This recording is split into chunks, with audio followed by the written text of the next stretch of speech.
आज हमारे ऊपर ये इल्जाम लगाया जाता है कि ये बरेली वाले, ये बरेली के मानने चाहने वाले ये मुहर्रमदारी की बहुत मुखालफत करते हैं। हमारे पर ये इल्जाम है कि हम मुहर्रमदारी की मुखालफत करते हैं। खुदा की कसम, हम मुहर्रमदारी की मुखालफत नहीं करते हैं। हम तो मुहर्रमदारी के नाम पर इस्लाम में जो खुराफात शामिल हो रही हैं उन खुराफात की मुखालफत करते हैं। बेशक हक है। अगर मुहर्रमदारी करना है आपको तो आला हजरत ने कहीं मना नहीं किया। आला हजरत फाजले बरेलवी तो फरमाते हैं कि करबला शरीफ का सही रवायात से सही नक्शा जो साबित है बनाकर बरकत के लिए अपने घरों में रखो। ये ताजिया सही नक्शा करबला शरीफ का इमाम हुसैन के रोजे का जो सही नक्शा सही रवायात से साबित है। आजकल तो इंटरनेट है, यूट्यूब है, आजकल कौन सही रवायात ढूंढने जा रहा है। आला हजरत फरमाते हैं कि सही रवायात से करबला शरीफ का सही नक्शा जो सही रवायात से साबित है बनाकर बरकत के लिए अपने घरों में रखो। आला हजरत ने ये नहीं फरमाया कि डगर डगर नगर नगर शहर शहर करिया करिया बस्ती बस्ती गांव गांव मेन मेन गली गली दरवाजा दरवाजा उसको घुमाओ और शराबे पी पी कर सीना को भी करो। हम जिंदे जावेद का मातम नहीं करते। मैं आपसे कहना चाहता हूं मुहर्रमदारी करना, मैं मुहर्रमदारी ही की बुनियाद पर जिंदा बैठा हूं। आप कहेंगे या अल्लाह ये मुहर्रमदारी से कैसी जिंदगी मिलती है। आला हजरत फाज़िल बरेलवी अपनी किताबों में लिखते हैं और इस रवायत को हजरत इमाम ज़ैनुल आबिदीन जनाब मुहम्मदुर रसूलुल्लाह सल्लल्लाहु अलैहि वसल्लम से रवायत करते हैं कि 10 मुहर्रम को यौम आशूरा को जो दुआए आशूरा पढ़ लेगा उसकी 1 साल की जिंदगी का बीमा हो जाएगा। फरमाते हैं कि जो 10 मुहर्रम को यौम आशूरा को जो दुआए आशूरा पढ़ लेगा उसे उस साल मौत नहीं आएगी। और फिर फरमाते हैं कि अगर उस साल मौत आना मुकद्दर है तो हालात ऐसे पैदा हो जाएंगे कि वो दुआए आशूरा पढ़ ही नहीं सकता। मैं आपसे कहना चाहता हूं कि मेरा एक एक्सीडेंट हुआ, जबरदस्त एक्सीडेंट। कौन नहीं जानता कि मेरे दोनों पैर भी टूट गए, मेरे फ्रेम की हड्डी टूट गई, पसलियां टूट के गुर्दे में घुस गई, सारा खून बह गया। हॉस्पिटल वाले लेने को तैयार नहीं कि इसमें है क्या। होमोग्लोबल 7 के नीचे आ गया और जब 11 हो जाता है तो इंसान मौत की तरफ चला जाता है। इनका तो 6 के करीब आ गया, 7 क्रॉस कर चुका है, ये बचेंगे नहीं, इनको लेके जाओ। मैं बेहोश तो था। देखिए हमारे सैयद साहब क़िबला तशरीफ ला रहे, एक नारा तो लगा, नारे तकबीर, नारे तकबीर, नारे रिसाला, नारे रिसाला। हजरत अल्लामा मौलाना सैयद आमिर मसूदी साहब क़िबला पैगाम शहीद आज़म, नारे हैदरे मसलक आला हजरत इमाम इश्क मोहब्बत, इश्क मोहब्बत। हज़रत मौलाना सैयद आमिर मसूदी साहब क़िबला तशरीफ़ ले आए हैं। मैं सोचता हूँ कि तकरीर में अपनी ख़त्म कर दूँ और अच्छा चलिए इनका इशारा हो रहा है कि जो जुमले बोल रहा था मैं वो पूरे कर दूँ। और वासिक बेग साहब कहाँ हैं? गाड़ी तैयार रखें, ट्रेन का भी टाइम हो रहा है। हाँ गाड़ी तैयार रखिए। हज़रत मैं एक वाक़या बयान कर रहा था, इजाज़त हो तो बयान कर दूँ। मुझे ज़रा बहुत जल्दी में ट्रेन पकड़ना है। तो मैं अर्ज़ ये कर रहा था कि किसी सूरत से एक डॉक्टर ने मुझे एडमिट किया। 3 दिन तक कोई मुझे दवा नहीं दी गई, सिर्फ पेन किलर इंजेक्शन दिए जाते रहे, बेहोशी के आलम में पेन किलर दर्द रोकने के। और ये बचेंगे ही नहीं, इनका इलाज करके क्या करेंगे हम, हमारा हॉस्पिटल बदनाम होगा, हम इसलिए इलाज नहीं कर सकते इनका। अब 3 दिन के बाद जब मुझे होश आया कुछ, तो मैंने डॉक्टर से कहा, डॉक्टर साहब आपको जो इलाज करना है कर लीजिए, मुझे इस साल मौत नहीं आएगी, मैं मरूंगा नहीं। सुभान अल्लाह, सुभान अल्लाह, वाह वाह, क्या बात है। डॉक्टर ने कुछ इलाज शुरू किया। जब मैं कुछ बोलने के लायक हुआ और कुछ मेरे पेट में नलकियों के जरिए से डाला जाने लगा, और जब मेरे अंदर कुछ ताकत आई, बोलने के लायक हुआ, तो डॉक्टर ने मुझसे पूछा कि मौलवी साहब क्या आप देख कर आए कि इस साल आपको मौत नहीं आएगी? मैंने कहा नहीं, हम देख के तो नहीं आए, बल्कि हम अपने नबी को इतना सच्चा मानते हैं, इतना सच्चा मानते हैं, इतना सच्चा मानते हैं कि मेरे नबी ने जो फरमा दिया वो हक फरमाया, वो सच फरमाया। जमीन और आसमान का निजाम तो बदल सकता है, मगर मेरे नबी का फरमान नहीं बदल सकता है। हम अपने नबी को इतना सच्चा मानते हैं और आला हजरत को हम इतना सच्चा मानते हैं, इतना सच्चा मानते हैं कि आला हजरत ने अपनी किताबों में जो लिख दिया वो हक लिखा, वो सच लिखा। हजरत इमाम ज़ैनुल आबिदीन से रवायत है कि 10 मुहर्रम को, यौम आशूरा को, तुलूए आफ्ताब से लेकर गुरूबे आफ्ताब तक जो दुआए आशूरा पढ़ लेगा, उससे उस साल मौत नहीं आएगी। सुभान अल्लाह, सुभान अल्लाह। मुहर्रमदारी करना है तो ऐसी मुहर्रमदारी करो। ये क्या कि शराबे पी पकर उठा उठा के गली में घुमाओ इमाम हुसैन के मुकद्दस रोज़े को, वो तो घर में रखने की चीज है, बरकतों वाली चीज है, अज़मतों वाली चीज है, रहमतों वाली चीज है, नेमतों वाली चीज है।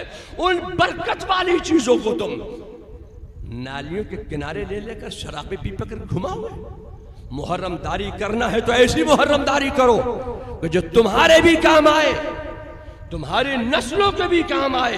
मुहर्रमदारी करना है तो ऐसी मुहर्रमदारी करो, सबीने लगाओ, खिचड़े पकाओ, गरीबों को खिलाओ, मिस्कीनों को खिलाओ, यतीमों को खिलाओ, बेवाओं को खिलाओ, बेसहारा लोगों को खिलाओ, तोलबा को खिलाओ, उलमा को खिलाओ। जितना खिलाओगे उतनी बरकतें मिलती चली जाएंगी।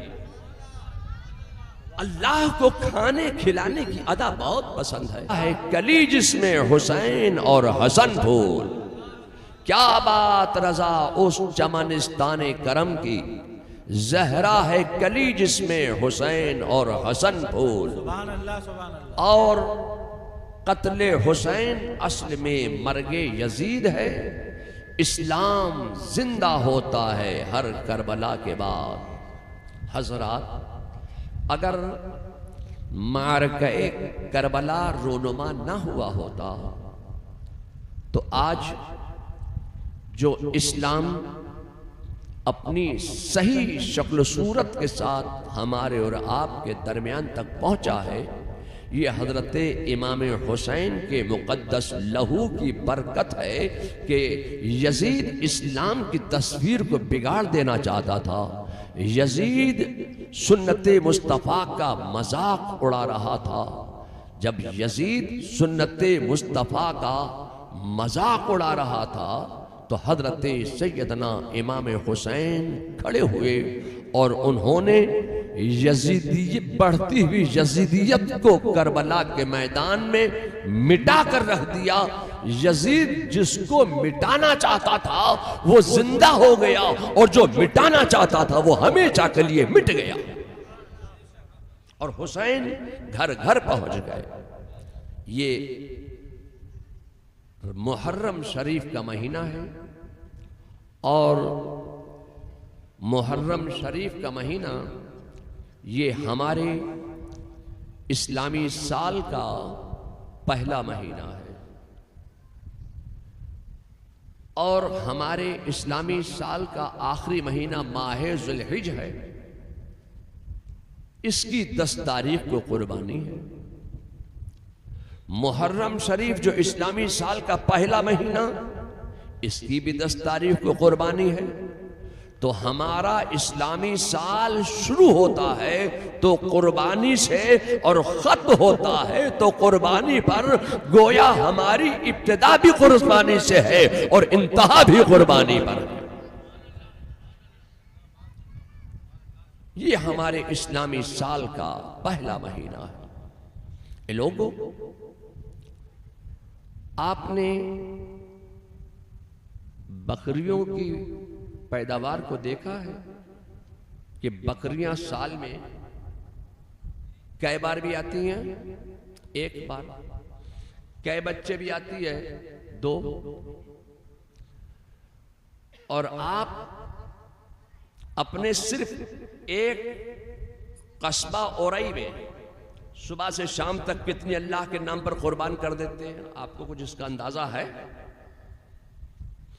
जब आप पूरे औरई का अंदाजा नहीं लगा सकते तो पूरे जिला जालौन में, जब पूरे जिले का आप अंदाजा नहीं लगा सकते तो पूरे यूपी में कितनी बकरियां रोजाना अल्लाह के नाम पर कुर्बान कर दी जाती हैं। क्या बकरियां खत्म हो गई? पूरे हिंदुस्तान में रोजाना कितनी करोड़ बकरियां अल्लाह के नाम पर कुर्बान कर दी जाती हैं। क्या बकरियां खत्म हो गई? मैं आपसे कहना चाहता हूं, इन बकरियों के मुकाबले में ये आपकी गली में घूमने वाले कुत्ते, ये कितने पिल्ले भी आती है साल में? 8, 10, 12, 14।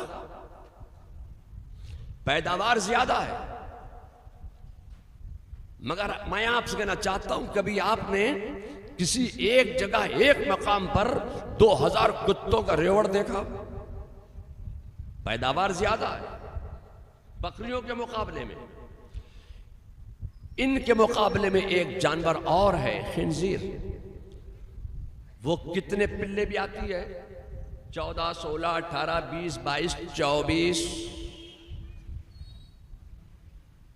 पिल्ले तक ब्याह देती है। मगर कभी आपने देखा कहीं 5000 खिंजीर मौजूद हो? चूंकि इन जानवरों की पैदावार तो ज्यादा है, मगर इन जानवरों की कुर्बानी अल्लाह के नाम पर नहीं होती है। इसीलिए मैं कहना चाहता हूं कि इनकी पैदावार तो ज्यादा है, मगर इनमें बरकत नहीं हो रही है, इजाफा नहीं हो रहा है, बढ़ोतरी नहीं हो रही है। बकरियों की पैदावार इन जानवरों के मुकाबले में बहुत कम है। रोजाना अल्लाह के नाम पर करोड़ों कुर्बान की जा रही है। जितनी बकरियां कुर्बान करती चली जा रही है, कुर्बानी होती चली जा रही है बकरियों की, उतनी ही बकरियों में बरकत होती जा रही है, इजाफा होता चला जा रहा है, बढ़ोतरी होती चली जा रही है। लोगों, मैं आपसे कहना चाहता हूं कि जो चीज अल्लाह के नाम पर कुर्बान की जाती है उसमें कमी नहीं होती है, उसमें इजाफा हो जाता है, बरकत हो जाती है, बढ़ोतरी हो जाती है। आज दुनिया में कितना ही मुसलमानों को अल्लाह के नाम पर कुर्बान कर दिया जाए, कितना ही हिंदुस्तान में मुसलमानों को अल्लाह के नाम पर कुर्बान कर दिया जाए, जितना अल्लाह के नाम पर मुसलमान कुर्बान हो रहा है उतनी ही मुसलमानों में बरकत होती जा रही है, इजाफा होता जा रहा है, बढ़ोतरी होती चली जा रही है। जो चीज अल्लाह के नाम पर कुर्बान होती है उसमें कमी नहीं होती, उसमें बरकत हो जाती है, इजाफा हो जाता है। आला हजरत फाजिल बरेलवी की बारगाह में एक सवाल आया कि शरीयत में ज़कात क्या है? शरीयत की ज़कात क्या है? तो आला हजरत फरमाते हैं कि शरीयत की ज़कात ये है कि तुम्हारे पास 40 रुपये हैं तो 40 रुपयों में से 1 रुपया अल्लाह की राह में कुर्बान कर दो। ये है शरीयत की ज़कात। 40 में से 1, ये शरीयत की ज़कात है। फिर सवाल हुआ कि हुजूर तरीक़त की ज़कात क्या है? तो फरमाते हैं कि तरीक़त की ज़कात ये है कि तुम्हारे पास 40 हैं तो 40 में से 39 अल्लाह की राह में कुर्बान कर दो, अपने पास 1 रख लो। ये कितनी कठिन राह है। ये जितनी कठिन राह है, उस राह को आज लोगों ने उतना ही आसान बना दिया। जिसको कोई काम ना मिलता हो वो तरीकत की राह पे निकल पड़े। बाल उलझा लिए, नाक में लौंग पहन ली, कानों में बालियां पहन ली, हाथों में कड़े पहन लिए। तुझे अल्लाह ने मर्द बनाया था, तू क्या बनना चाहता है?